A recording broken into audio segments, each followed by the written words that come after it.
The morning sun cast long shadows across the marble floors of the Vienna Conservatory of Music. Professor Henrik Müller walked down the familiar hallway, his footsteps echoing in the empty corridor. He had made this walk thousands of times over the past 20 years. Today felt no different from any other audition day, or so he thought. Henrik was 62 years old with silver hair that he kept neatly combed back. His dark suit was perfectly pressed and his black leather shoes shined like mirrors. Everything about him spoke of precision and order. He carried a leather briefcase that contained his notes, his favorite fountain pen, and a thermos of black coffee. He never drank the coffee they served in the audition hall. It was never hot enough. The audition hall was a grand room with high ceilings and tall windows that let in streams of morning light. A piano sat in one corner, and a simple wooden chair waited in the center of the room for the performers. The acoustics in this room were perfect. Every note, every breath, every tiny sound could be heard clearly. There was nowhere to hide in this room. It revealed everything, both talent and weakness. Henrik took his seat at the judges' table. He was joined by two other professors. Professor Elisabeth Werner specialized in piano and had judged these auditions for 15 years. Next to her sat Professor Thomas Koch, who taught music theory and composition. They greeted each other with polite nods. They had sat together at this table so many times that words were no longer necessary. The scholarship auditions happened once a year. Students came from all over the world, hoping to win a place at one of Europe's most prestigious music schools. Only 10 scholarships were available. More than 200 students would audition over 3 days. The competition was fierce. Most applicants had studied at excellent schools. Many had won competitions. Some had even performed with professional orchestras. Henrik opened his briefcase and pulled out his notes. He had reviewed the applications the week before. Most of the students looked promising on paper. Good schools, impressive teachers, competition wins, but Henrik knew that paper meant nothing. He had seen too many students with perfect resumes who played like robots. They had technique, but no soul. They could play every note correctly, but they could not make anyone feel anything. The first student of the day entered the room. A young man from Germany. He played a piece by Mozart on the cello. His technique was flawless. Every note was in tune. Every bow stroke was clean. But Henrik felt nothing. The music was correct, but it was empty. When the student finished, Henrik made a few notes and thanked him. The young man left looking hopeful. He would not receive a scholarship. The second student was better. A girl from France who played the piano. She had fire in her playing, but she rushed through the difficult passages. She was trying too hard to impress. Henrik could hear her nervousness in every phrase. She made several small mistakes. When she finished, she looked close to tears.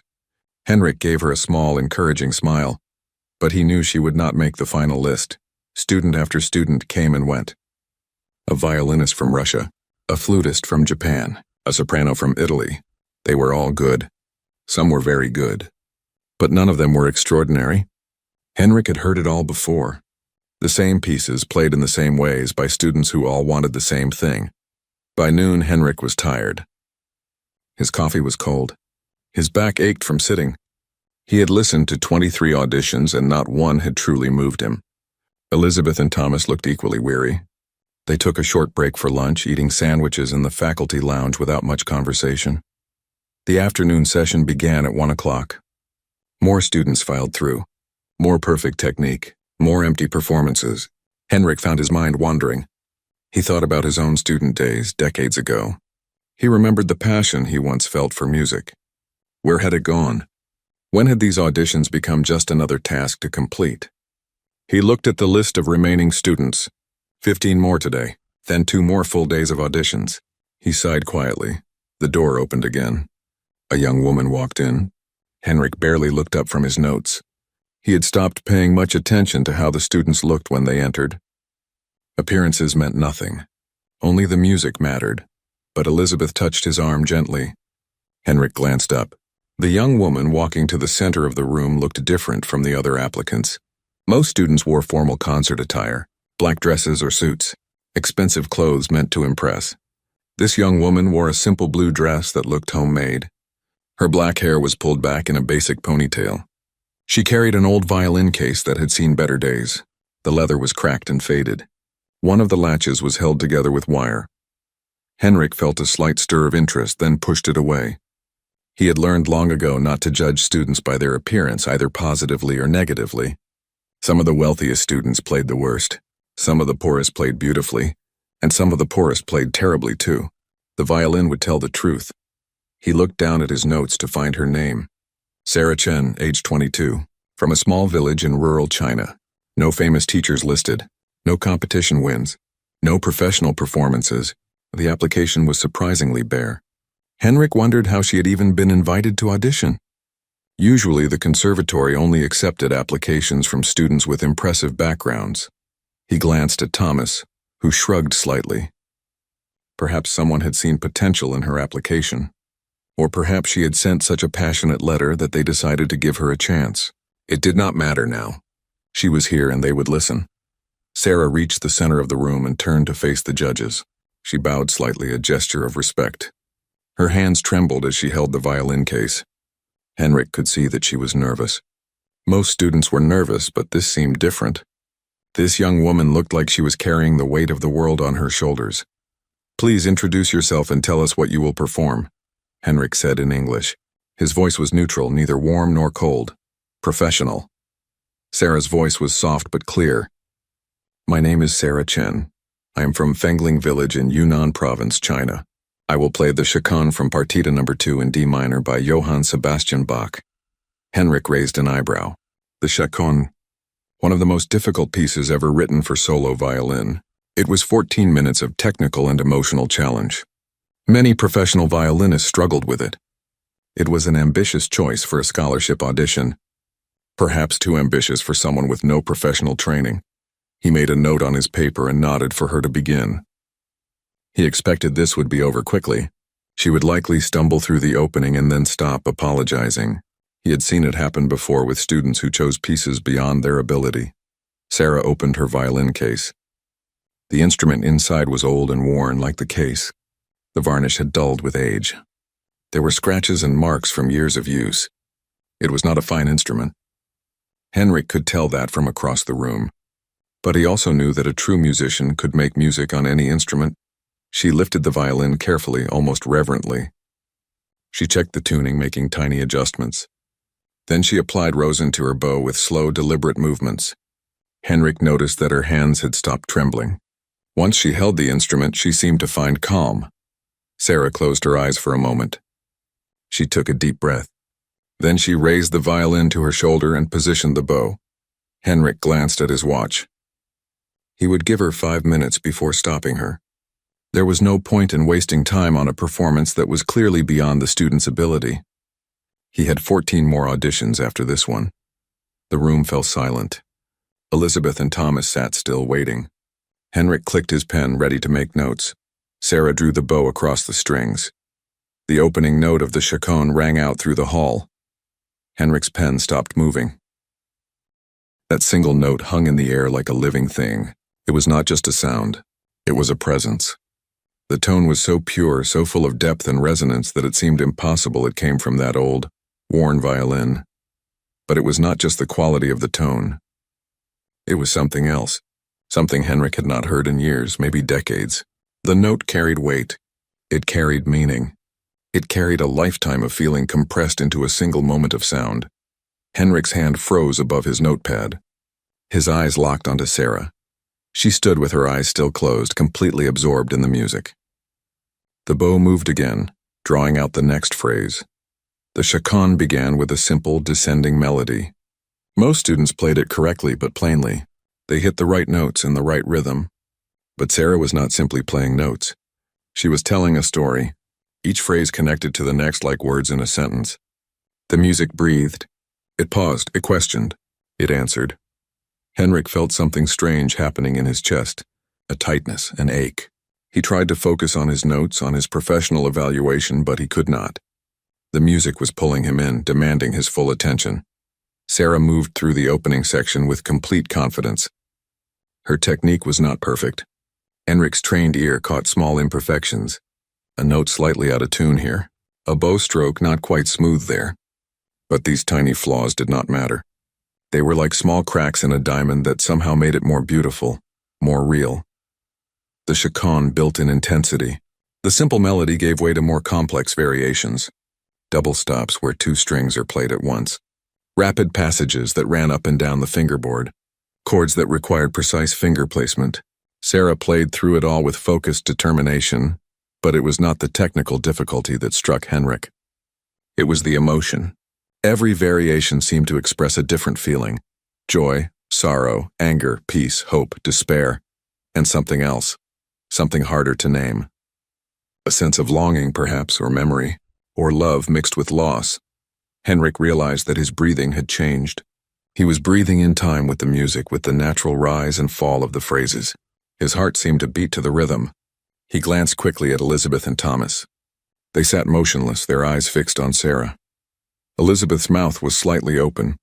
Thomas had forgotten to take notes. The music continued to unfold. Sarah swayed slightly as she played, her body moving with the phrases. Her eyes remained closed. She was not performing for them anymore. She was somewhere else entirely, lost in the world that Bach had created 300 years ago. Memories began flooding into Henrik's mind, unbidden and unwelcome. He remembered being 17, sitting in his childhood home playing his violin by the window. His mother sitting in her chair, listening with her eyes closed and a peaceful smile on her face. He remembered the pure joy he felt then, the sense that music was the most important thing in the world. Nothing else mattered. Not success, not fame, not money, just the music itself and the connection it created between people. When had he lost that? When had music become about technique and precision instead of feeling and connection? Henrik could not remember the exact moment, but he knew it had happened gradually over the years. As he pursued perfection, as he competed and compared and judged, the joy had leaked away. A tear rolled down Henrik's cheek. He did not notice it at first. Then he felt the wetness on his face and realized he was crying. He, Henrik Miller, who prided himself on professional detachment, who never let emotion cloud his judgment, was crying during a student audition. He quickly wiped the tear away, hoping no one had noticed. But when he glanced to his side, he saw that Elizabeth had tears streaming down her face too. She made no attempt to hide them. Thomas sat perfectly still, but his eyes glistened. Sarah reached the heart of the chaconne, a section of profound sadness. Bach had written this piece after returning from a trip to find that his wife had died while he was away. The music carried that grief, that shock of loss, that impossible weight of continuing to live when someone you love is gone. Sarah played this section with such raw honesty that Henrik felt his chest might break open. Every note was a sob. Every phrase was a question with no answer. The music asked why. It demanded reason from an unreasonable universe. It raged and wept and finally, exhausted, fell silent for a brief pause. In that moment of silence, Henrik could hear his own heartbeat pounding in his ears. The room felt charged with electricity. The very air seemed to vibrate with the emotion that Sarah had summoned. Then she began again. The music shifted. Out of the deepest darkness came a small flame of hope. The melody climbed upward, reaching toward light. It was not easy hope. It was hard-won hope, bought with pain and struggle. But it was real. Henrik's hands were shaking now. He pressed them flat against the table to steady them. He had not felt this vulnerable in years. Music had always been his domain, his area of expertise, something he controlled and mastered. But this music was controlling him. It was reaching inside and touching places he had locked away. The chaconne built to its final climax. Sarah's bow moved furiously across the strings. Her left hand flew up and down the fingerboard. Sweat beaded on her forehead. Her simple dress clung to her back. She poured everything she had into these final moments, and then suddenly it was over. The final chord rang out and faded slowly into silence. Sarah lowered her violin and bow. She opened her eyes. She looked exhausted, as if she had just run a marathon. Her chest heaved as she caught her breath. The silence in the room was absolute. No one moved. No one spoke. The three judges sat frozen at their table. Sarah stood in the center of the room, waiting. Henrik tried to collect himself. He needed to say something, to thank her, to dismiss her so the next student could come in. That was the protocol. But he could not speak. His throat was tight. His mind was blank. He looked down at his notepad. It was empty except for her name at the top. He had not written a single word of evaluation. His pen lay on the table where it had fallen from his fingers during that first perfect note. Finally, Thomas cleared his throat. That was... He paused, searching for words. That was remarkable. Elizabeth nodded, wiping her eyes with a tissue. Beautiful, she whispered. Henrik knew he had to speak. He was the lead judge. He forced himself to find his voice. Miss Chen, he began, and was surprised to hear how rough he sounded. He cleared his throat and tried again. Miss Chen, where did you learn to play like that? It was not the question he was supposed to ask. He should ask about her training, her teachers, her background. Professional questions. But the words that came out were personal, almost desperate. He needed to understand how this young woman with her worn violin and simple dress had just shaken the foundations of everything he thought he knew about music. Sarah looked surprised by the question. She had probably expected standard comments about her technique or her interpretation. She hesitated for a moment, then answered simply, My grandfather taught me. 3 words. But Henrik knew there was a much longer story behind them. A story he suddenly needed to hear more than anything else in the world. Henrik leaned forward in his chair. His professional composure was slipping away, but he no longer cared. Your grandfather, he repeated. Tell us about him. Sarah shifted her weight slightly. She seemed uncertain whether this was part of the audition or something else. The other students had played, received polite thanks, and been dismissed. No one had asked them personal questions, but something in Henrik's voice, something raw and genuine, made her understand that this was important. May I sit? She asked quietly. Henrik nodded quickly. Of course, please. Thomas stood and brought the chair that had been sitting by the piano. Sarah sat down carefully, still holding her violin and bow. She looked at the 3 judges, then down at her instrument. When she spoke, her voice was soft but steady. My grandfather's name was Chen Wei. He was born in 1938 in Shanghai. His family was not wealthy, but they valued education and culture. When he was 10 years old, he heard a violinist performing in a park. He said it was the most beautiful sound he had ever heard. From that moment, he knew he wanted to play the violin. Sarah's fingers traced the edge of her violin gently, as if touching something sacred. His parents could not afford lessons or an instrument, but my grandfather was determined. He found work doing odd jobs after school. He saved every coin. When he was 13, he had enough money to buy an old damaged violin from a pawn shop. The owner felt sorry for him and taught him a few basic things. How to hold the bow, how to make a simple scale. Henrik listened intently. He thought of his own childhood, of the excellent violin his parents had bought him, of the prestigious teachers who had been hired to instruct him. He had never wanted for anything. He had taken it all for granted. My grandfather taught himself from books, Sarah continued.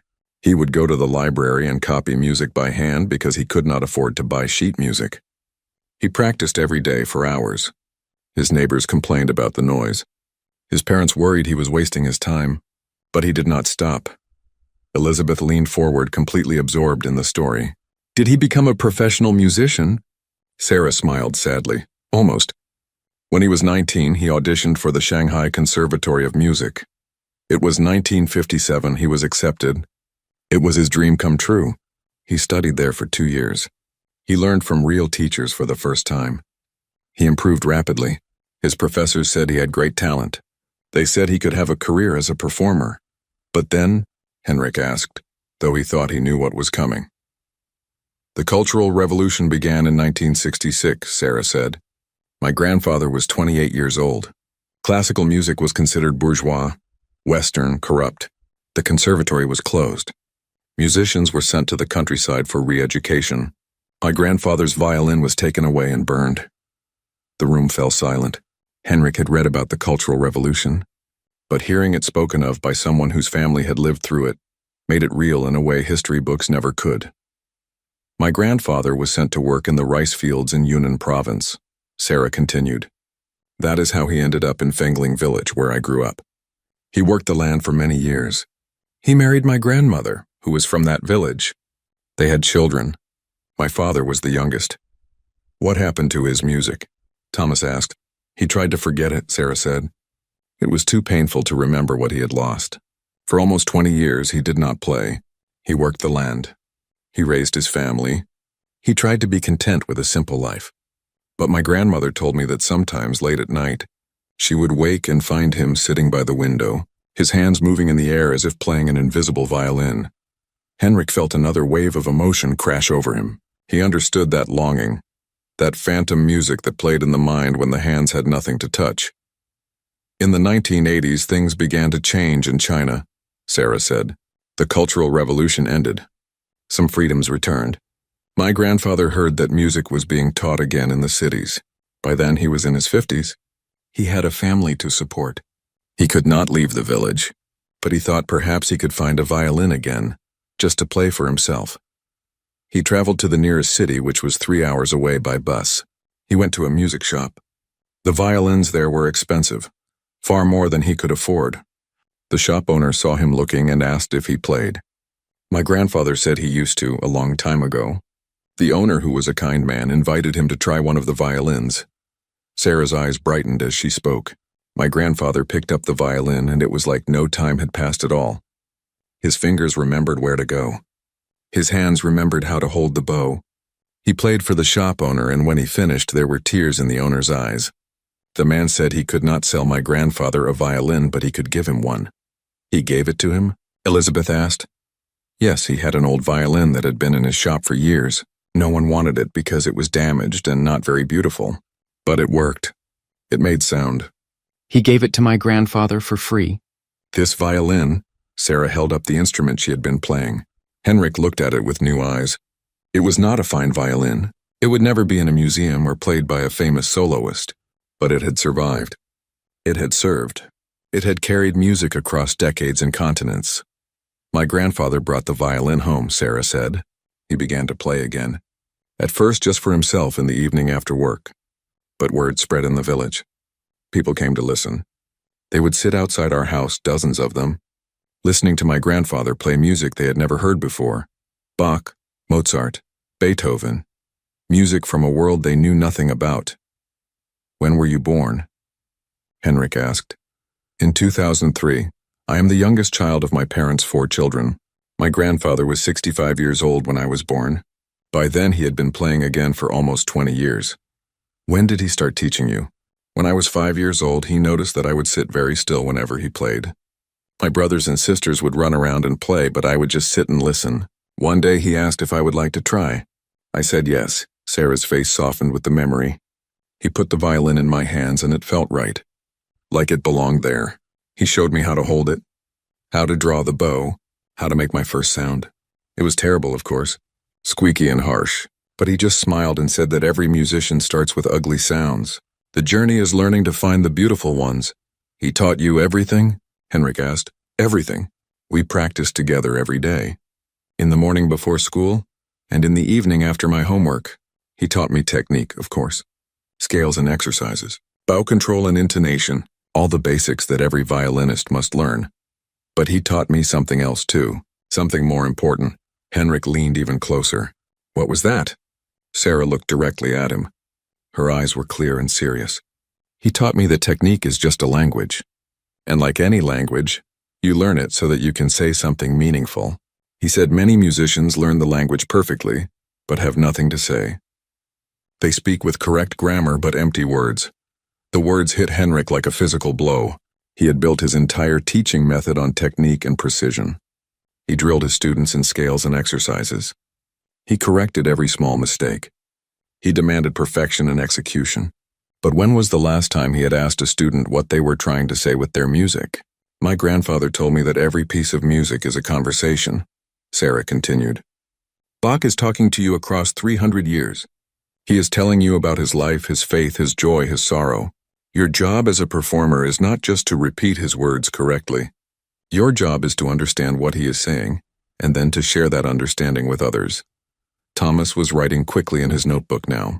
Elizabeth nodded slowly, as if Sarah was confirming something she had always suspected but never quite articulated.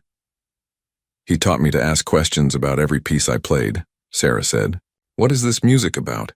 What was happening in the composer's life when they wrote it? What are they trying to express? And then how do I connect that to my own experience? How do I make it real and honest? Henrik thought about the chaconne she had just played. He had heard it performed hundreds of times. He had performed it himself as a young man. but he had never heard it played with such profound understanding of its emotional core. Sarah had not just played the notes. She had lived inside the music and brought it to life. The chaconne, Henrik said. Why did you choose it? Sarah looked down at her violin.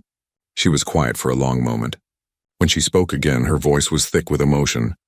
My grandfather died 6 months ago. The words hung in the air. Henrik felt his throat tighten. He had been sick for several years. Heart problems. The village doctor said he needed surgery, but we could not afford it. We did the best we could. He grew weaker slowly, but he kept teaching me. Even when he was too weak to play himself, he would sit and listen to me practice. He would tell me what to fix, what to improve. Tears rolled down Sarah's cheeks, but she did not wipe them away. 2 weeks before he died, he was very weak. He could barely sit up, but he called me to his bedside. He told me that I had learned everything he could teach me. He said it was time for me to go out into the world and learn from others. He made me promise that I would apply to this conservatory. He had always dreamed of studying in Europe, but his dream was taken from him. After my grandfather died, I could not play for weeks. Every time I picked up the violin, I would just cry. But then I remembered what he taught me. That music is how we speak when words are not enough. So I started practicing the chaconne. I played it every day. It was how I talked to my grandfather, how I said goodbye, how I told him that I loved him and that I would keep his dream alive. The room was completely silent except for the sound of Sarah's soft crying. Elizabeth was crying too, not even trying to hide it. Thomas had his head bowed. Henrik felt tears streaming down his face freely now. I am sorry, Sarah said, wiping her eyes with the back of her hand. This is not professional. I should not cry during an audition? No, Henrik said firmly. His voice cracked with emotion. No, you should not apologize. What you just shared, what you just played, that is what music is supposed to be. That is what I have forgotten. He stood up suddenly, his chair scraping against the floor.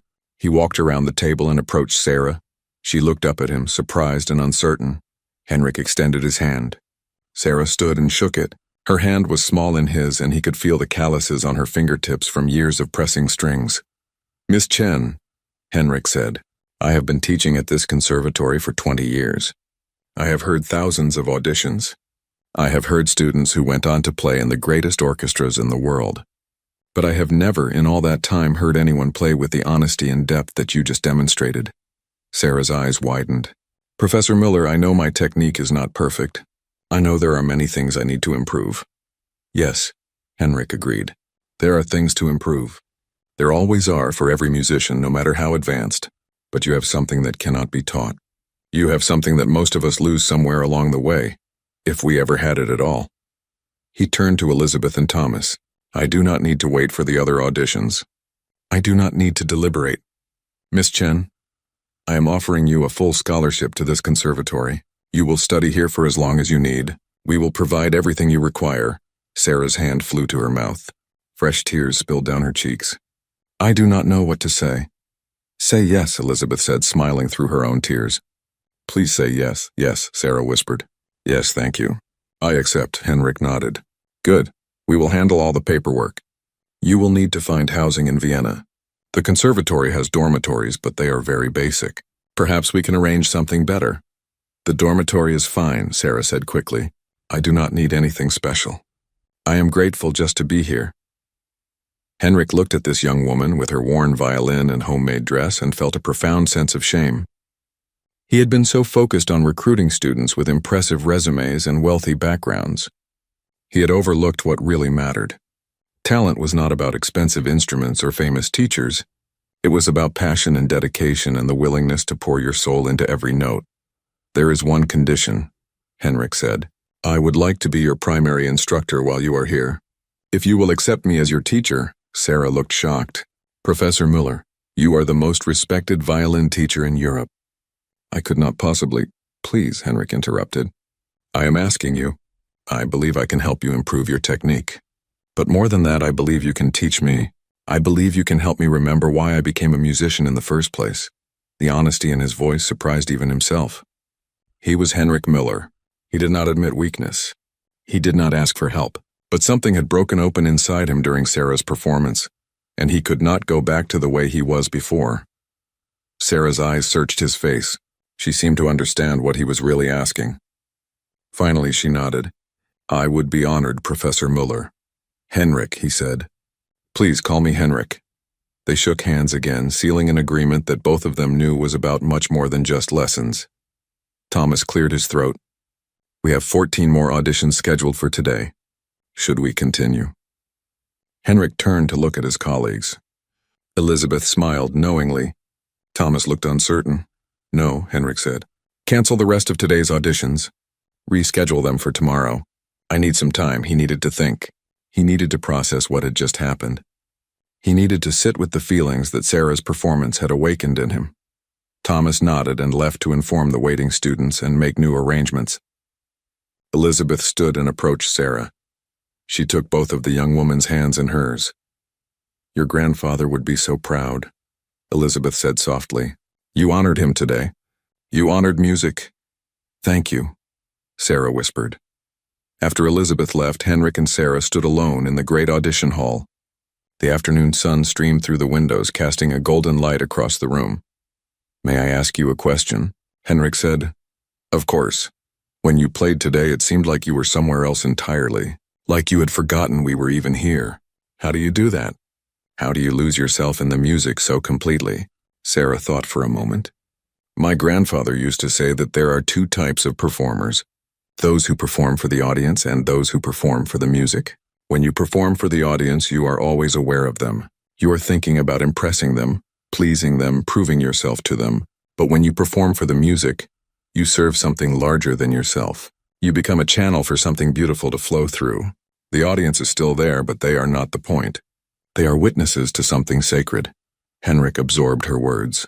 He had spent his entire career performing for audiences. Even in practice, even alone, he was always aware of how he would be judged. Always trying to prove himself. Always seeking approval.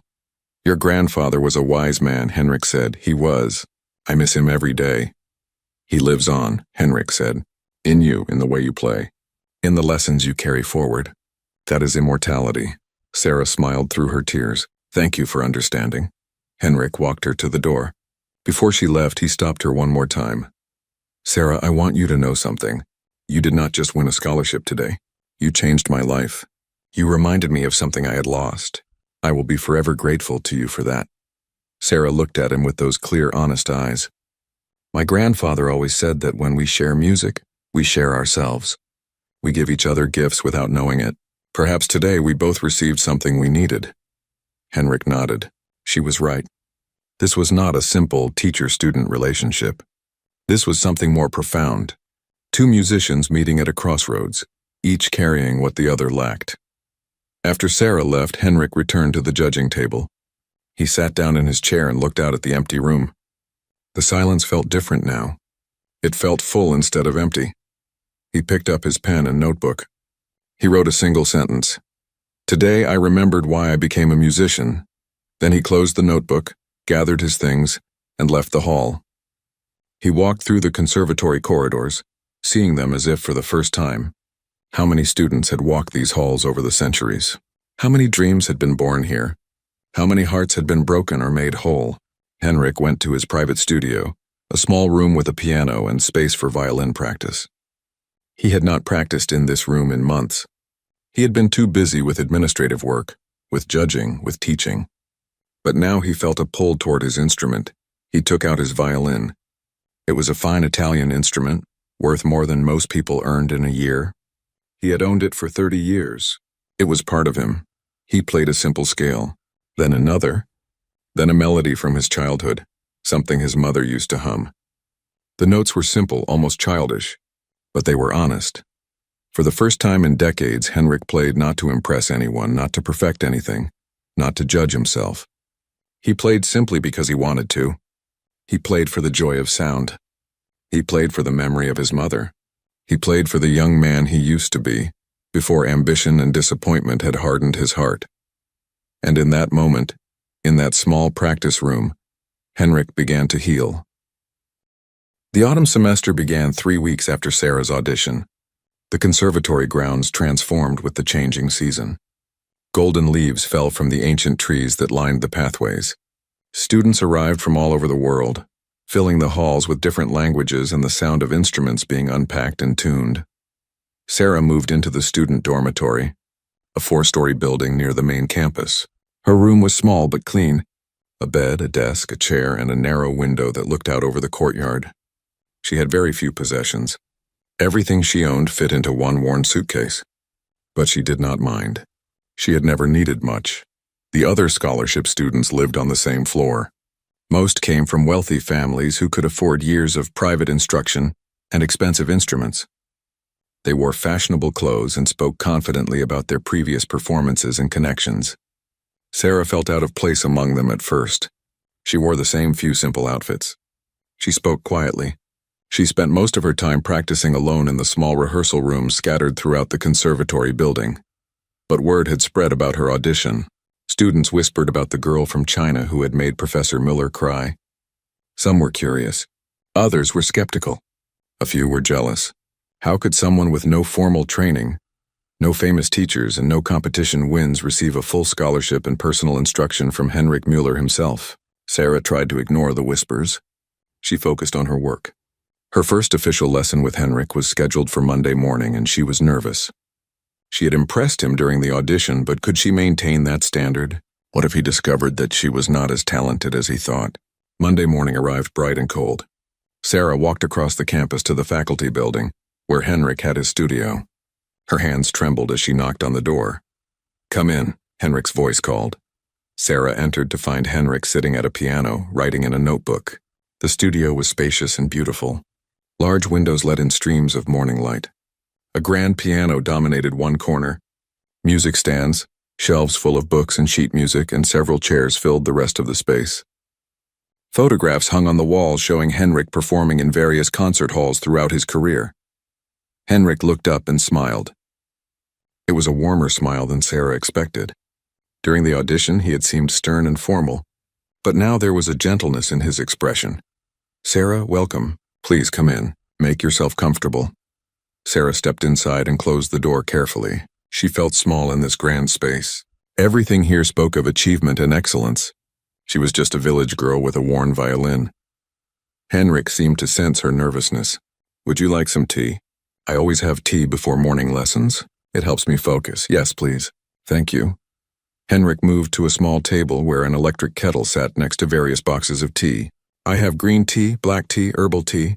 What would you prefer?" "Green tea, please." As Henrik prepared the tea, he spoke in a casual tone. "I hope you are settling in well. The dormitory is not luxurious, but it is adequate. If you need anything, please let me know.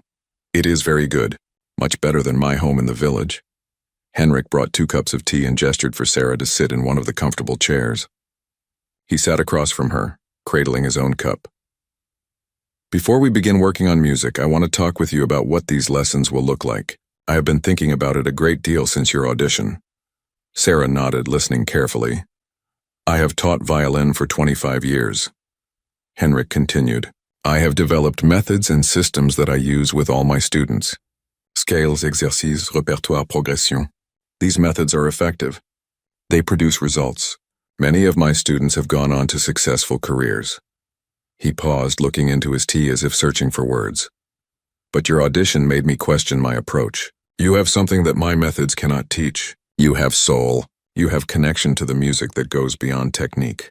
And I realize that if I simply apply my standard teaching to you, I might improve your technique, but I might also damage what makes you special." Sarah felt a flutter of anxiety. "Are you saying you do not want to teach me?" "No, not at all. I am saying I want to teach you differently. I want us to learn from each other. Yes, I will help you improve your technique. There are things you need to work on. Your bow control can be smoother. Your intonation needs refinement in the higher positions. Your vibrato is inconsistent. These are fixable problems," Sarah nodded. She knew her technical limitations.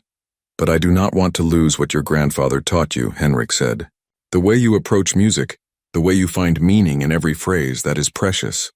So here is my proposal. We will work on technique, yes, but we will always start by talking about the music itself, what it means, what the composer was trying to say, how it connects to your life. Technique will serve expression, not the other way around." Sarah felt a weight lift from her chest. "That is exactly what my grandfather believed. Your grandfather was right. I wish I could have met him. I wish I could have learned from him. They spent the first hour simply talking about music. Henrik asked Sarah about the pieces her grandfather had taught her. She described playing Bach in their small village house while her grandfather listened and corrected. She talked about learning Vivaldi's Four Seasons and how her grandfather had explained the story of each movement. She remembered playing Mozart's violin concertos and her grandfather saying that Mozart's music was like sunlight made into sound. Henrik shared his own memories. He told Sarah about his first violin teacher, a strict woman who rapped his knuckles with a ruler when he made mistakes. He described the pressure he felt to succeed, to win competitions, to prove himself. He admitted that somewhere along the way, music had become a burden instead of a joy.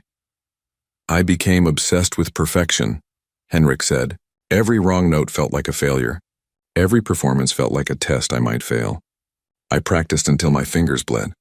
I won competitions and received praise. But I was not happy. I did not enjoy playing anymore." "What changed?" Sarah asked. Henrik laughed bitterly. "Nothing changed. I never recovered that joy. I became a teacher instead of a performer because I could no longer stand the pressure of concerts. I told myself I was sharing my knowledge with the next generation. But really, I was just continuing the cycle. I pushed my students the way I had been pushed. I created more perfectionists who lost touch with why music matters." He looked at Sarah with serious eyes. "Until your audition. When you played, I felt something I had not felt in 30 years. I remembered why I started playing violin in the first place. You gave me a gift, Sarah. Now I want to make sure I do not take that gift away from you by teaching you the wrong things." Sarah felt tears prick her eyes. "Thank you for understanding." Finally, they picked up their instruments. Henrik asked Sarah to play scales. He watched carefully, making notes. Then he demonstrated a technique for smoother bow changes. Sarah tried to copy him. It was harder than it looked. Her bow bounced slightly at the transition point. "Do not worry," Henrik said patiently. "This takes time to develop. Here, let me show you an exercise." They worked on the exercise together. Henrik was patient and encouraging, very different from the stern judge Sarah had first encountered. When she did something well, he praised her. When she struggled, he showed her again slowly, breaking it down into smaller steps. After working on technique for 45 minutes, Henrik put down his violin. "Enough of that for today. Now let us talk about your next piece. What would you like to learn?" Sarah had been thinking about this. "I would like to learn one of the Beethoven violin sonatas. My grandfather always talked about Beethoven with such reverence. He said Beethoven was a revolutionary who changed music forever." Henrik's face lit up. "An excellent choice. Which sonata? I do not know them well enough to choose. Which do you recommend?" Henrik thought for a moment. "The Spring Sonata, perhaps. It is technically demanding but not impossible, and it has such beauty and joy. I think it would suit you well." He walked to his shelves and pulled out the sheet music. "But we need a pianist. These sonatas are for violin and piano together, equal partners." "I did not think about that," Sarah said, worried. "I do not know any pianists here yet." Henrik smiled. "I will play with you." Sarah's eyes widened. "You play piano as well?" "Every violinist should learn at least basic piano. It helps you understand harmony and structure. I studied piano seriously when I was young. I am not a concert pianist, but I can play the accompaniment parts well enough." And so they began working on Beethoven's Spring Sonata together. Henrik played through the piano part first so Sarah could hear how it fit with the violin. Then Sarah played the violin part while Henrik followed on the piano. It was immediately clear that they had different approaches. Henrik played with precision and control.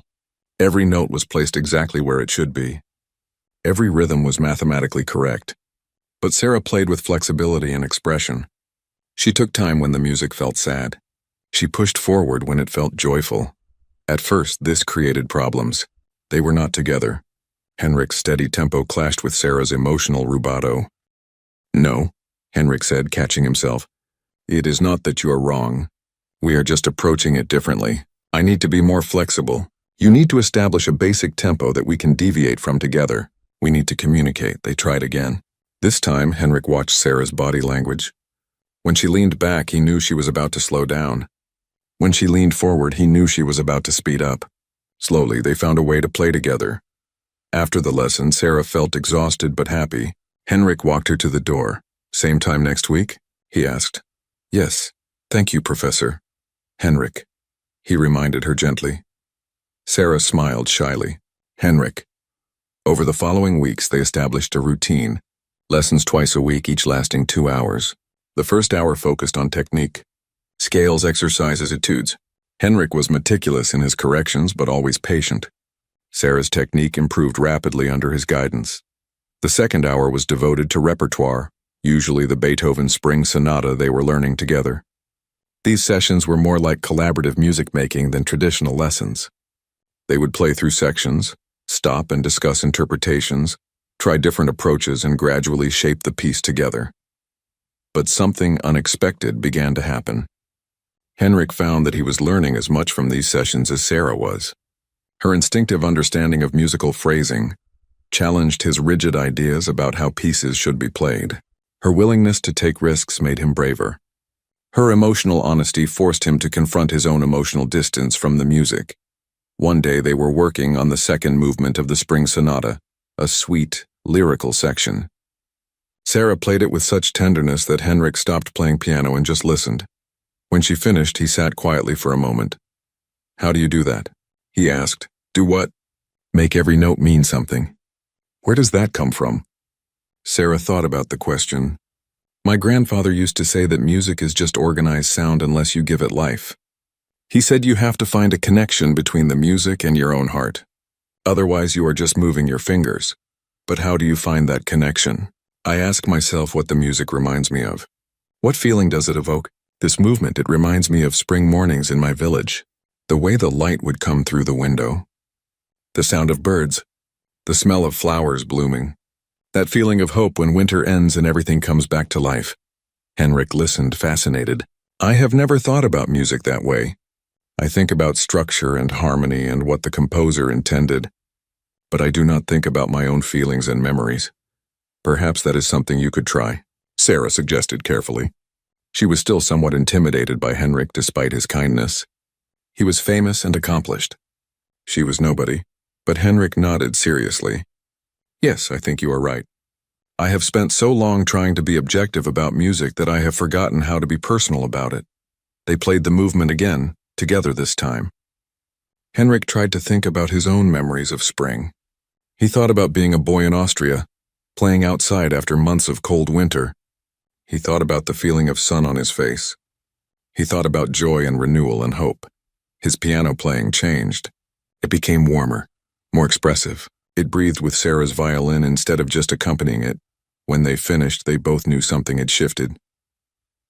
"That was better," Sarah said quietly. "Much better," Henrik agreed. "Thank you. For what?" "For teaching me." Word continued to spread about the unusual relationship between Professor Müller and his new student. Other students noticed that Henrik seemed different. He smiled more. He was more patient in his other lessons. He asked different questions.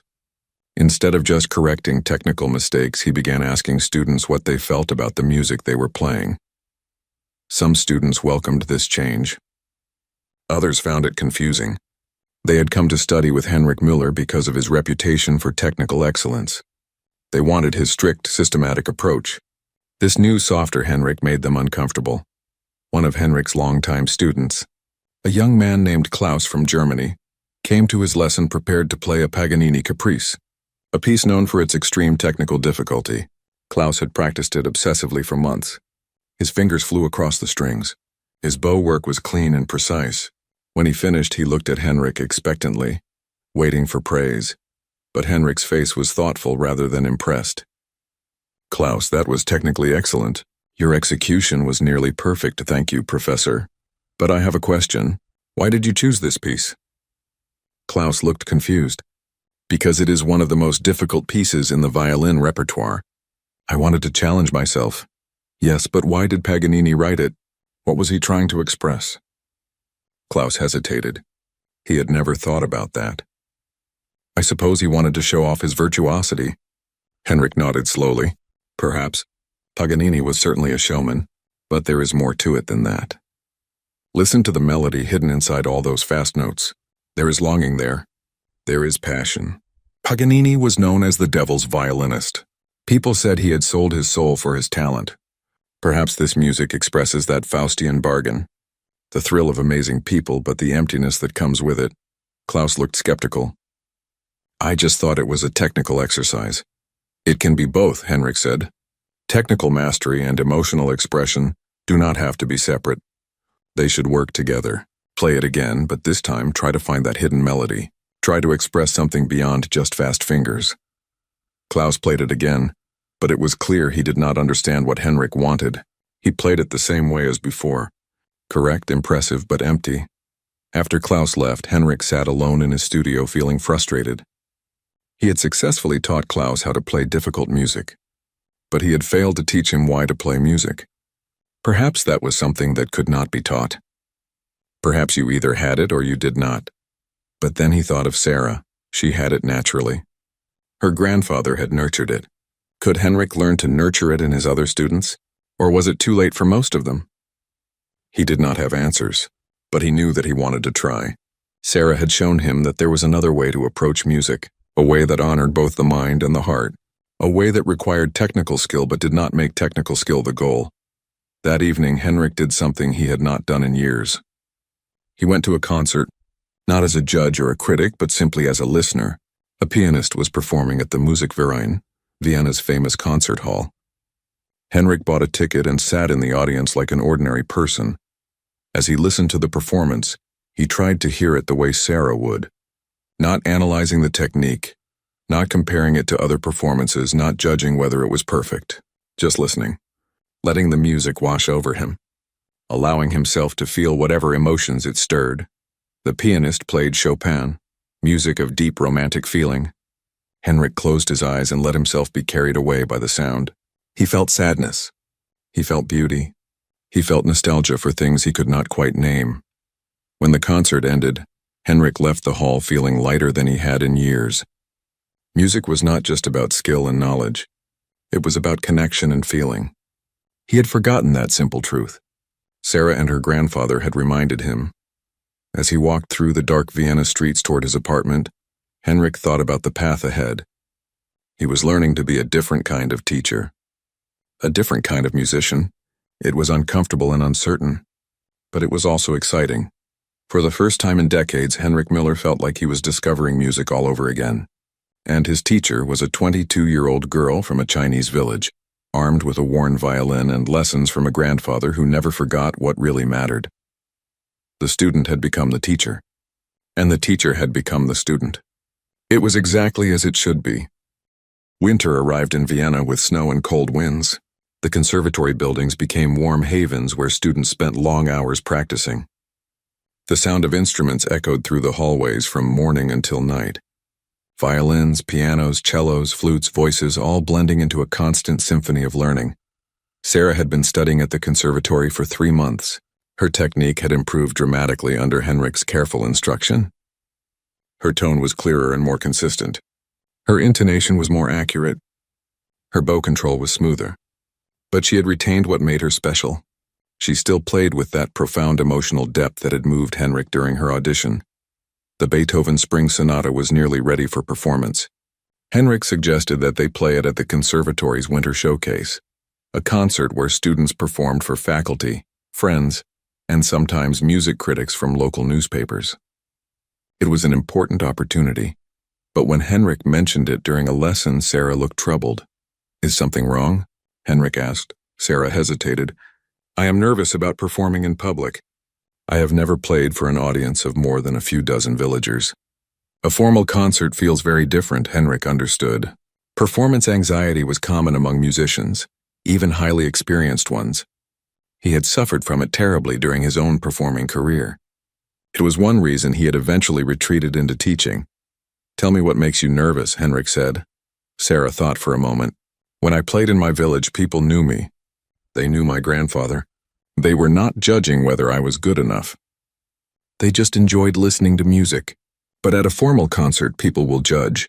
They will compare me to others. They will notice my mistakes." "That is true," Henrik admitted. "Audiences do judge. Critics especially. But I want to tell you something my first teacher told me, though I did not really understand it until recently." Sarah looked at him with interest. She said that there are 2 ways to approach a performance. You can perform to impress people, Or you can perform to share something with them. When you perform to impress, you are always worried about judgment. You are trying to prove yourself. Every mistake feels like a failure. But when you perform to share, you are offering a gift. You are saying, look at this beautiful thing I found. Let me show it to you. The focus is on the music, not on you. Sarah nodded slowly. My grandfather said something similar. He said that when you perform, you are a messenger. You are delivering a letter from the composer to the audience. A messenger does not worry about being judged. They just deliver the message faithfully. Exactly, Henrik said. So when we perform the Beethoven, we are not showing off. We are not trying to prove we are talented. We are sharing something beautiful that Beethoven created. We are messengers, Sarah smiled. That helps. Thank you. They continued preparing for the concert, but Henrik also needed to prepare himself. He had not performed publicly in 15 years. He had convinced himself that he was content just teaching, just watching from the sidelines. But now he was going to step onto the stage again, accompanying Sarah. He felt old fears rising up. What if he made mistakes? What if his playing was not good enough? What if people whispered that Henrik Müller had lost his skills? But then he remembered his own advice to Sarah. He was not performing to impress anyone. He was performing to share Beethoven's music. He was supporting Sarah, helping her deliver her message. The focus was not on him. Still, he practiced the piano part obsessively. Late at night, after his last lessons of the day, he would go to his studio and run through the sonata again and again. He worked on difficult passages until his hands ached. He wanted to be worthy of performing alongside Sarah. One evening, about 2 weeks before the concert, Henrik was practicing alone in his studio. He had been working on the same 4 bars for almost an hour, trying to perfect a difficult chord progression. His frustration was building. The more he tried, the worse it sounded. There was a soft knock at the door. Henrik looked up, irritated at the interruption. Come in. Sarah entered, carrying her violin case. I am sorry to disturb you.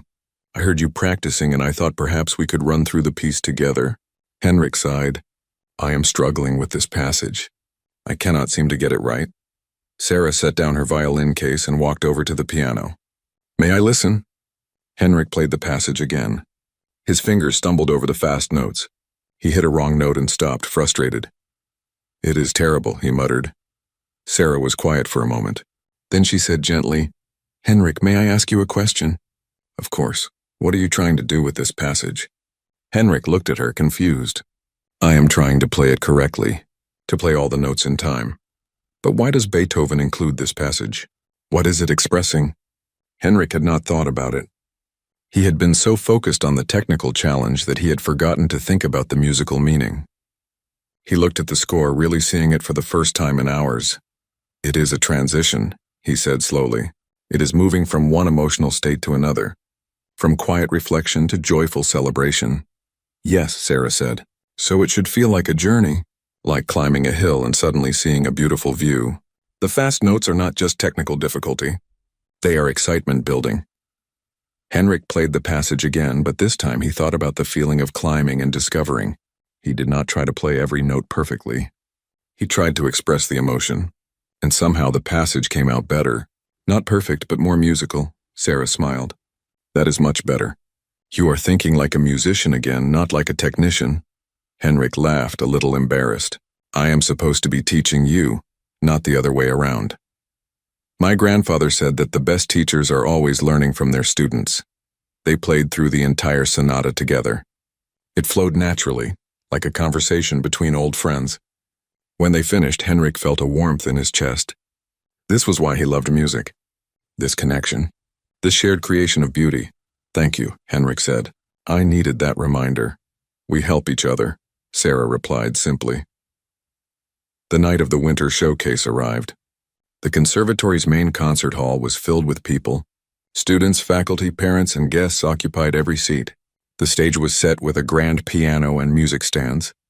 The lights were bright and warm. Backstage, Sarah paced nervously. She wore a simple black dress that Elizabeth had helped her choose. Her hair was pulled back neatly. She clutched her violin case tightly. Henrik found her and placed a gentle hand on her shoulder. Breathe, he said. Remember, we are messengers. We are delivering a gift, Sarah nodded, taking deep breaths. I am ready. They were scheduled to perform near the end of the program. First, they had to sit through other student performances. A soprano sang an aria from an opera. A pianist played Chopin. A cellist performed a Bach suite. All of them were technically proficient. All of them received polite applause. Then it was their turn. Henrik and Sarah walked onto the stage together. The audience murmured with interest. It was unusual for a professor to perform with a student. Most people knew Henrik by reputation only. They had never seen him perform. They took their positions. Henrik at the piano, Sarah standing beside him with her violin. They looked at each other and Henrik gave a small nod. They were ready. Sarah raised her violin. Henrik placed his hands on the piano keys, and then they began. The first notes of the spring sonata filled the hall. From the very beginning, it was clear that this was something special. Henrik and Sarah played with complete unity. They breathed together. They moved together. They communicated without words. The piano and violin danced around each other, sometimes leading, sometimes following. Henrik had forgotten about his fears. He was not worried about mistakes or judgment. He was lost in the music, supporting Sarah, responding to her phrases, creating beauty together. Sarah played with the same emotional honesty that had characterized her audition. But now her technique was stronger. She could execute difficult passages cleanly while maintaining her expressive depth. She was becoming a complete musician. In the audience, people sat transfixed. This was not just another student performance. This was something else. Two musicians, separated by age and background, united in their love of music. A teacher and student who had learned to teach each other. When they reached the slow second movement, Sarah played with such tenderness that several people in the audience wiped away tears. Henrik accompanied her with sensitivity, never overwhelming, always supporting. The piano became a warm bed of sound on which the violin could rest and sing. The final movement was joyful and energetic. Henrik and Sarah played with abandon, letting the music carry them forward. They took risks. They pushed tempos. They shaped phrases boldly. It was exhilarating.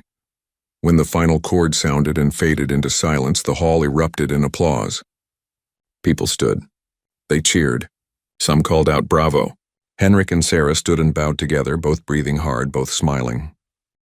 As they walked off stage, Henrik felt something he had not felt in decades. Pure joy. No anxiety. No self-criticism. Just happiness at having shared something beautiful with others. Backstage, students and faculty crowded around them, offering congratulations. Elizabeth hugged Sarah tightly. Thomas shook Henrik's hand with genuine warmth.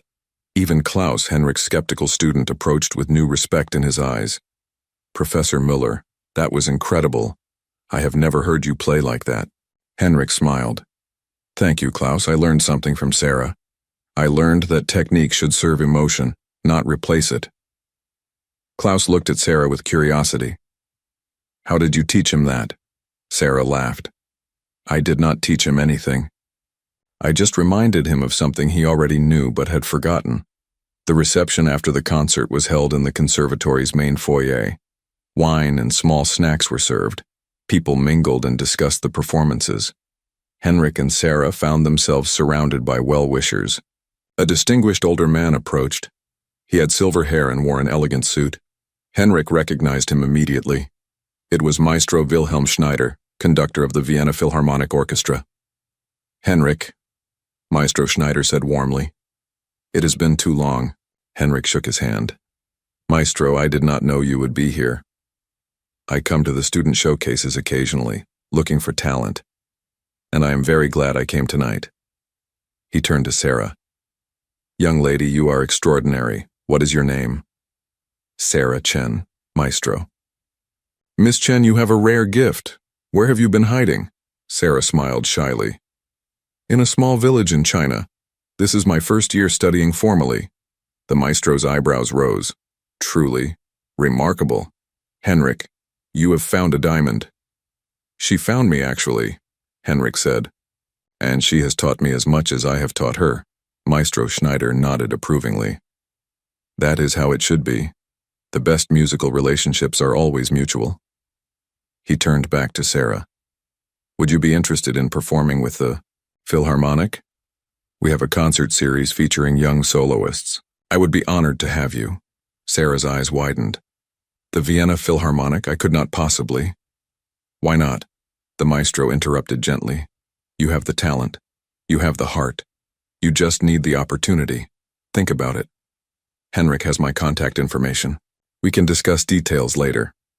After the maestro left, Sarah turned to Henrik, looking overwhelmed. "Did that really just happen?" Henrik laughed. "Yes. You have just been invited to solo with one of the greatest orchestras in the world. But I am not ready. I have only been studying here for a few months." "Sarah," Henrik said seriously, "you are ready. You have always been ready. Your grandfather prepared you, not with fancy schools or famous teachers, but with something more important. He taught you to be honest with music. That is what the maestro heard. That is what everyone heard tonight." Sarah's eyes filled with tears. "I wish my grandfather could have been here." "He was here," Henrik said softly. "In every note you played. In everything you have learned from him. He is always with you." Later that night, after the reception ended and the crowds dispersed, Henrik walked Sarah back to the dormitory. The streets of Vienna were quiet and cold. Snow had begun to fall, dusting the old buildings with white. "Thank you for tonight," Sarah said. "For everything, for believing in me, for teaching me, for performing with me." "Thank you," Henrik replied. "Before you came, I was going through the motions. I was a competent teacher, but I had lost my passion. I had forgotten why I became a musician. You reminded me." They walked in comfortable silence for a while. Then Sarah spoke again. "My grandfather used to tell me a story. In Chinese philosophy, there is a concept called yin and yang, two opposite forces that complete each other, light and dark, soft and hard. He said that music needs both technical precision and emotional expression, both the mind and the heart. Many musicians have one but not the other. The rare ones have both." Henrik nodded. "Your grandfather was wise. He said that when a musician who is all technique meets a musician who is all emotion, they can learn from each other. They can balance each other. Together, they can become complete." Henrik understood. "Is that what we are doing? Balancing each other?" "Yes. You have given me better technique. I have reminded you about emotion. We are helping each other become complete musicians." They reached the dormitory entrance. Henrik stopped and turned to Sarah. "You know, when you first walked into that audition room, I almost dismissed you. I saw your worn violin and simple clothes, and I made assumptions. I am ashamed of that now." "Do not be ashamed," Sarah said. "We all make judgments. The important thing is that you listened. You heard beyond what your eyes saw. Not everyone can do that." Henrik smiled. "I listened because I had no choice. That first note you played demanded my attention. It would not let me look away." Sarah laughed. "My grandfather always said that the truth is loud, even when it speaks quietly. He was right about that too." They said goodnight and Henrik began his walk home. The snow fell more heavily now, covering the city in silence. Henrik walked slowly, savoring the quiet, thinking about the evening.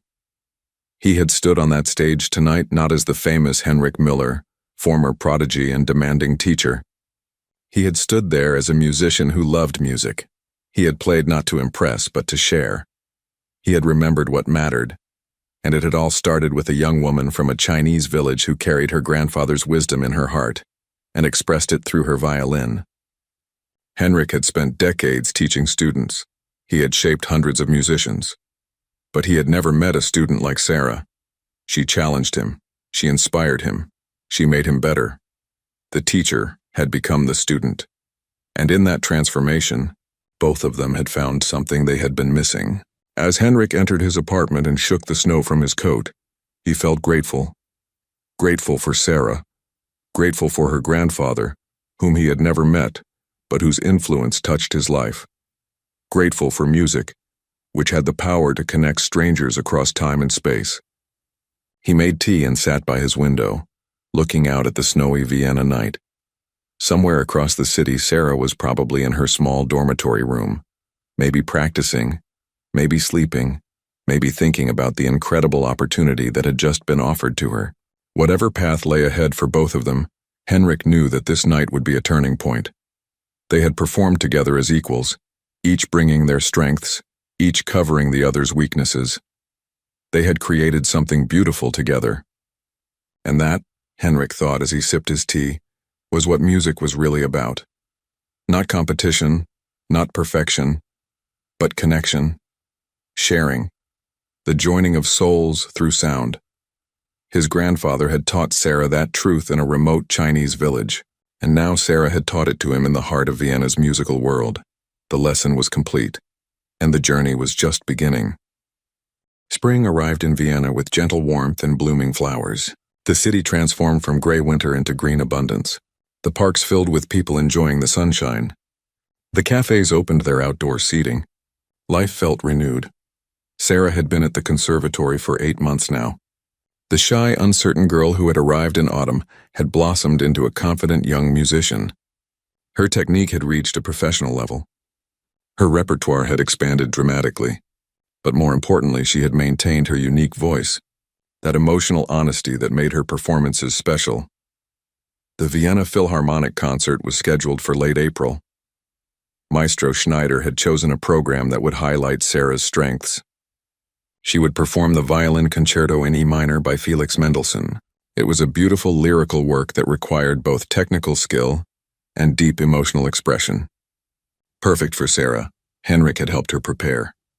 They had spent countless hours working through the concerto, discussing interpretations, refining techniques. But Henrik had made sure to let Sarah find her own voice in the music. He guided, but he did not dictate. As the concert date approached, Sarah became nervous again. Playing with an orchestra was different from playing solo or with piano accompaniment. She would need to balance her own expression with the needs of the ensemble. She would need to trust the conductor and respond to his direction. But Henrik had an idea. Something unexpected. Something that he had been thinking about for weeks. One afternoon during their regular lesson, Henrik set down his violin and looked at Sarah seriously. "I want to propose something unusual for the Philharmonic concert," he said.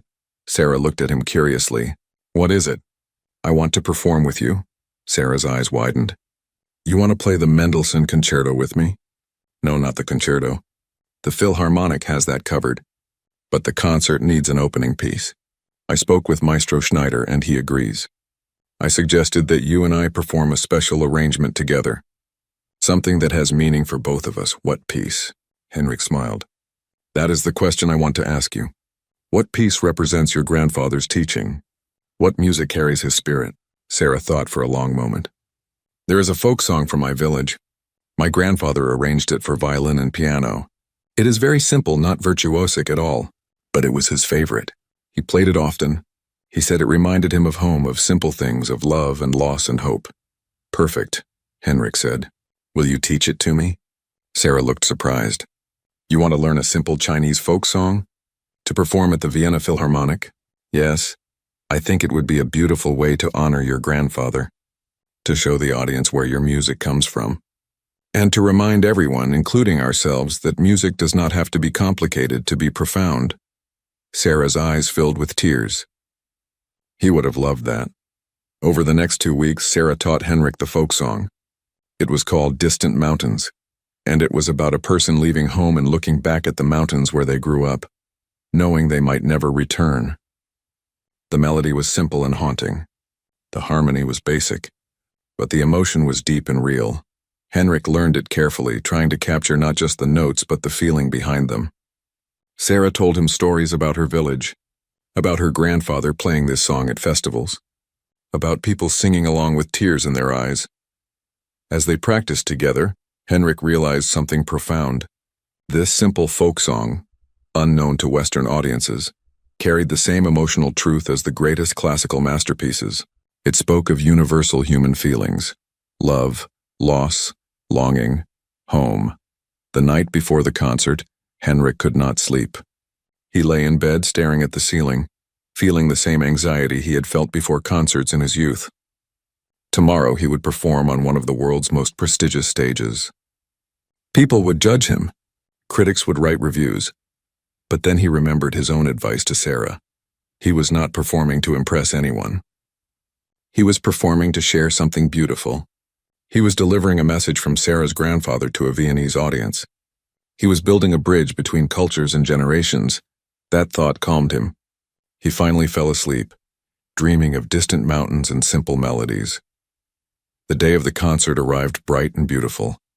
The Musikverein, Vienna's most famous concert hall, prepared for the evening performance. The Golden Hall, with its elaborate decorations and perfect acoustics, would host some of the world's finest musicians playing for an audience of music lovers, and critics Sarah and Henrik arrived early for rehearsal. The orchestra was already warming up, filling the hall with fragments of scales and melodies.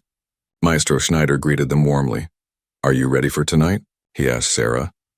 "I think so," Sarah replied, trying to sound confident. "You will be magnificent," the maestro assured her. "I heard you play at the conservatory showcase. You have nothing to worry about." They rehearsed the Mendelssohn concerto with the full orchestra. At first, Sarah felt overwhelmed by the sound of so many instruments surrounding her, but as she played, she found her place within the ensemble. She learned to listen, to respond, to lead when needed and follow when appropriate. Maestro Schneider was impressed. "You have excellent musical instincts," he told her after the rehearsal. "You know when to push forward and when to pull back. That is a rare gift." Then it was time to rehearse the opening piece, Distant Mountains. Henrik and Sarah took their positions. The orchestra members watched with interest. Most of them had never heard of this piece. Some looked skeptical. A simple Chinese folk song to open a concert at the Musikverein. It was unusual to say the least, but when Sarah and Henrik began to play, the skepticism melted away. The simple melody, played with profound sincerity, filled the hall with beauty. The orchestra members sat quietly listening. By the time the piece ended, several of them had tears in their eyes. "That is lovely," Maestro Schneider said softly. "Truly lovely. It will be the perfect opening for tonight." Evening came. The hall filled with elegantly dressed audience members. The lights dimmed. The orchestra took their places. Maestro Schneider walked onto the stage to enthusiastic applause. He turned to the audience and spoke. "Good evening, ladies and gentlemen. Welcome to tonight's performance. Before we begin with our featured concerto, we will hear a special piece. Our soloist tonight, Miss Sarah Chen, comes to us from a small village in rural China. She learned music from her grandfather, a man who loved music deeply and passed that love to his granddaughter. Tonight she will perform a folk song from her village arranged by her grandfather. It is a simple piece, but it carries the wisdom of generations. Joining her is Professor Henrik Müller from the Vienna Conservatory. We hope you will open your hearts to this music from a world very different from our own." The audience applauded politely, though some people looked confused. They had come to hear Mendelssohn, not Chinese folk music. Henrik and Sarah walked onto the stage together. Sarah carried her worn violin. Henrik took his seat at the piano. They looked at each other, and in that glance they shared an understanding. This was for her grandfather. This was for all the teachers and students throughout history who had passed music from one generation to the next. This was about connection and love and the universal language of melody. Sarah raised her violin. Henrik placed his hands on the keys, and they began. The simple melody unfolded like a flower opening. Sarah played it with such purity and honesty that it stripped away all pretense. This was not about virtuosity or technique. This was about feeling, about memory, about the human heart. Henrik's piano accompaniment was gentle and supportive. He had learned to listen to Sarah, to breathe with her, to create space for her voice to soar. Together they painted a picture of distant mountains, of leaving home, of longing for what was lost. In the audience, people stopped fidgeting. They stopped looking at their programs. They simply listened. Many had never heard Chinese folk music before, but they did not need to understand the cultural context to feel the emotion. The music spoke a universal language. As Sarah played the final phrases, her eyes closed. She was not in Vienna anymore. She was in her village, sitting in her grandfather's small house, listening to him play this same melody on this same violin. She was 5 years old again, discovering magic for the first time. She was 17, playing for her dying grandfather, trying to bring him comfort. She was 22, alone on a stage halfway around the world, carrying his dream forward. The final note faded into silence. For a moment, no one moved. Then the applause began. It started slowly, almost hesitantly, as if people were waking from a dream. Then it grew stronger. People stood. They clapped enthusiastically. Some wiped tears from their eyes. Henrik and Sarah stood and bowed together. As they walked off the stage, Henrik squeezed Sarah's hand gently. No words were needed. They both knew that something special had just happened. After a brief pause, it was time for the main program. Sarah returned to the stage with her violin. The orchestra was ready. Maestro Schneider raised his baton, and the Mendelssohn Violin Concerto began. Sarah played brilliantly. All her technical improvements showed. Her tone was beautiful. Her intonation was perfect. Her difficult passages were clean and confident. But more importantly, she played with the same emotional honesty that characterized her folk song. Why I fell in love with music as a little girl. When I was young, my grandmother used to sing folk songs from her village in the Austrian mountains, simple songs like the one you played tonight. They were the first music I ever loved. Then I grew up and became sophisticated. I learned to appreciate complex classical works. I forgot about those simple songs. But tonight, when you played your folk song, I remembered. I remembered my grandmother's voice. I remembered what music felt like before I learned to analyze it. Thank you for that gift. The old woman had tears running down her wrinkled cheeks. Sarah hugged her carefully, moved beyond words. After Frau Hartmann left, Henrik approached Sarah. They had not had a chance to speak since the concert ended. You were incredible tonight, Henrik said. Both pieces, the folk song and the concerto. You played with complete honesty and technical mastery. You achieved what every musician dreams of. You had something to say, and you had the skill to say it clearly. I could not have done it without you, Sarah said. You taught me so much. You helped me grow while letting me stay true to myself. No, Henrik said. You taught me more than I taught you. You reminded me that music is not about perfection. It is about truth. It is about connection. Those are lessons I had forgotten. They stood together in comfortable silence, watching the crowd mingle and celebrate. Then Sarah reached into her bag and pulled out a small package wrapped in simple brown paper. She handed it to Henrik. What is this? Henrik asked. Open it. Henrik carefully unwrapped the package. Inside was a photograph in a simple wooden frame. It showed an old Chinese man holding a violin, smiling at the camera. His face was weathered and kind. His eyes sparkled with life and humor. My grandfather, Sarah said softly. This was taken a few months before he died. I want you to have it. Henrik looked at the photograph, feeling emotion well up inside him. This was the man who had taught Sarah, the man who had never forgotten what mattered, the man whose wisdom had traveled across continents and generations to change Henrik's life. Are you sure? Henrik asked. Yes. My grandfather believed that teachers and students are connected across time. He said that when you teach someone, you become part of them, and when they teach others, you live on through them. You are part of our teaching lineage now, Henrik. You carry my grandfather's wisdom too. Henrik turned the frame over. On the back, written in Chinese characters with English translation below, was a short message. Sarah read it aloud. We do not play for perfection. We play to remember we are human. Henrik's tears fell freely now. He did not care who saw. This message was everything he needed to remember. Everything he had forgotten during his years of chasing perfection and fearing judgment. Thank you, he whispered. I will treasure this. I will keep it where I can see it every day. He would be happy to know that his words reached you, Sarah said. He always said that wisdom wants to be shared, not hoarded. He would be glad that his teaching touched a famous professor in Vienna.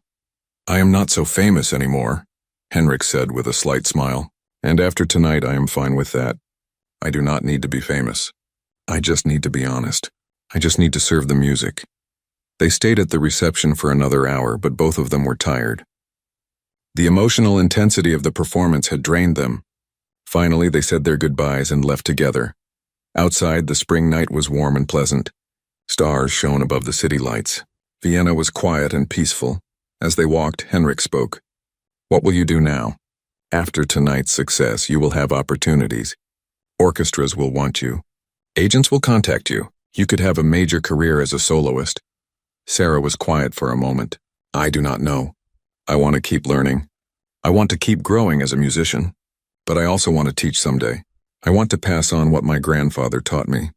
I want to help other musicians remember what matters. Henrik smiled. You are already teaching. You taught me. You will teach others whether you plan to or not. That is what happens when you play with truth. You change people. They reached the conservatory campus. Sarah's dormitory was to the left. Henrik's path home was to the right. Same time next week for lessons? Henrik asked. Yes, but Henrik, I have been thinking. Maybe we should change how we do lessons. What do you mean? For the past months you have been teaching me. You have given me so much, but I think we learn best when we teach each other. What if we spent half the lesson time with you teaching me, and half the time with me sharing what I know? We could truly be colleagues, not just teacher and student. Henrik considered this. His first instinct was to resist. He was the professor. She was the student. That was how it worked. But then he caught himself. That was old thinking. That was the rigid hierarchy that had made him miserable for so long. Yes, he said, let us try that. Equal time. Equal voices. We will learn from each other, Sarah smiled. My grandfather would approve. They said goodnight and went their separate ways. Henrik walked slowly through the Vienna streets, holding the framed photograph carefully. When he reached his apartment, he placed it on his studio piano where he would see it every time he sat down to practice or teach. The photograph of Chen Wei, the unknown village musician who never achieved fame or fortune, but who understood something essential about music. The man who taught his granddaughter to play with truth instead of just technique. The man whose influence now reached into one of Europe's most prestigious music schools. Henrik sat at his piano and played the folk song again, by himself this time. The simple melody filled his small studio. It was not impressive. It would not win competitions. But it was honest. It was true. It was human. And that, Henrik finally understood, was enough. More than enough. It was everything. Over the following months and years, Henrik's teaching continued to transform. He became known not just for producing technically skilled students, but for developing musicians who played with heart and soul. His studio became a place where young musicians learned to be honest, to find their own voices, to serve the music rather than their egos. Sarah completed her studies at the conservatory with highest honors. She performed with major orchestras throughout Europe. But she never forgot her roots. She always included folk music from various cultures in her concerts, honoring her grandfather's belief that all music, whether simple or complex, carries human truth. Eventually, Sarah became a teacher herself, taking a position at the conservatory alongside Henrik. Together, they developed a new approach to music education. They taught technique rigorously, but they never lost sight of why technique matters. They pushed their students to grow, but they encouraged them to stay true to themselves. On the wall of the teaching studio they shared hung two photographs. One was of Chen Wei, holding his worn violin, smiling his wise smile. The other was a picture from the night of Sarah's Philharmonic debut, showing Sarah and Henrik on stage together, both playing with complete joy. Students would ask about the photographs, and Sarah and Henrik would tell them the story. About a grandfather in a Chinese village who never forgot what mattered. About a professor in Vienna who had forgotten but remembered again. About a simple folk song that built a bridge between worlds. About a worn violin that carried wisdom across continents. And the students would learn that music is not about expensive instruments or famous teachers or winning competitions. Music is about truth, connection, love, remembering our humanity. That was Chen Wei's legacy. That was what Sarah carried forward. That was what Henrik finally understood. We do not play for perfection. We play to remember we are human. That message, written on the back of an old photograph, became the guiding principle for generations of musicians who studied at the Vienna Conservatory. Chen Wei, who never left his village, who never performed for famous audiences, who never won prizes or recognition, changed the face of music education in one of the world's great cultural capitals. Because wisdom has no borders, truth speaks every language. And music, when played with honesty, connects us all. The amateur from a forgotten village taught the famous professor. The student became the teacher. The teacher became the student. And in that beautiful exchange, both of them found what they had been searching for all along. Not perfection. Not fame, not validation, just music, pure and simple and true. And that was enough. That was everything.